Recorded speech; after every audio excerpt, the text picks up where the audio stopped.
Okay, this video is an addendum to my last one. I'm super happy you guys liked it. This video shows what I got wrong last time, but also shows some of your theories to fill the holes of the story. If you want to skip to the title of the video, go to this timestamp.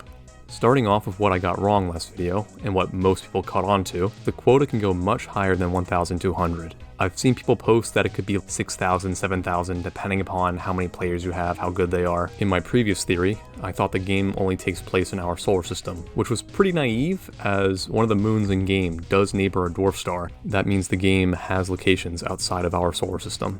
People were correct that the starting planet is experimentation and not assurance. Titan is a moon of Saturn, not of Jupiter. And the reason I used a picture of Phobos for Pasiphae is a clear picture of Pasiphae doesn't exist, even on an official moon database. One thing I neglected to mention is that some monsters are man-made, such as the Jester and Coilhead. They're probably experiments of the facilities and labs on the planet, so some monsters aren't aliens. As for some of the holes in my theory, I want to go over some of your theories that you guys had some. Some of these are actually pretty good. I'll read off the ones that caught my eye here.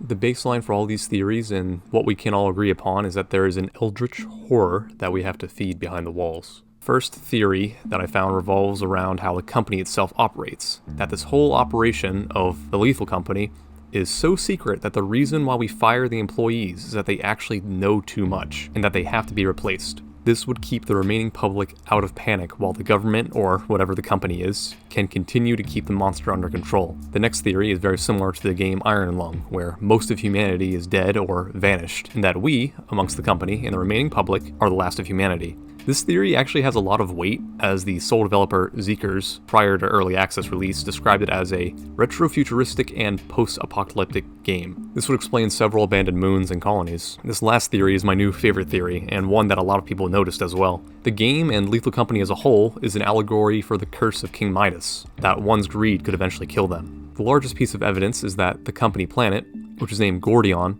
is the same name of the land King Midas ruled. In lore, we hear about a golden planet, implying that the entire surface is gold or was turned to gold, and that the monster behind the wall will eat any object, and this somehow produces money for us in the company. Gameplay-wise, greed kills us too. We the crew want profit, similar to Sigurd, but the more loot we try to take, the more dangerous things become. This ultimately kills us. The crew can easily make quota if they just take a couple of pieces of scrap at every planet, but we always want to go back into the facilities for more. The more you carry and the longer you stay, the more dangerous things become. You and your crew are either killed by your own greed or eventually fired off once the quota, or the greed of the company, becomes too high. Now, the story of King Midas has a lot of endings. The most widely believed one is that King Midas returned to the Greek god Dionysus, who gave him the power in the first place, and asked him to take it back.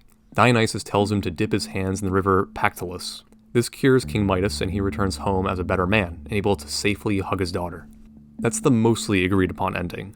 There are several other endings you may be familiar with, these being King Midas chops his hands off. There's the ending where he hugs his daughter and turns her into gold. There's the one where, when he puts his hand in the Pactolus River, his hands are dissolved in the water.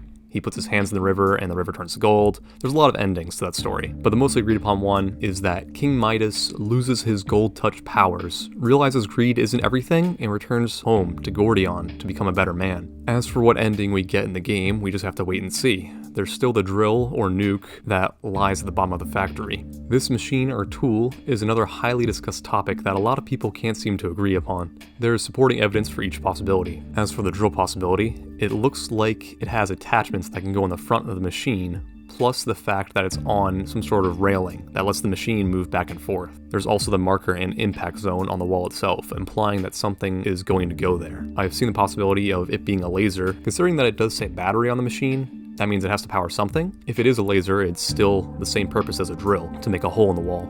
As for the evidence of it being a nuke, the front attachment where a drill would go seems to actually be bolted off, and that the shape of the entire machine itself is very nuke-like. The railings where the machine can move could also mean that we ram the device into the wall and make it explode headfirst like a missile. If it is an explosive, it would need some sort of impact trigger, which the machine kinda has. There is a separation between the front part and the rest of the machine, implying that it could be the impact trigger of the warhead itself. I've seen people mention that the text B and 4 on the device, as in a B4 nuke or a Mark B4 thermonuclear device, but I've shined a flashlight on the device and I couldn't find the text B4 anywhere. As for what I think personally, I'm still up in the air as to what it could be. I've searched up and down, gone through all the evidence and lore, and I'm still split as to what it is. I really look forward to the future and finding out.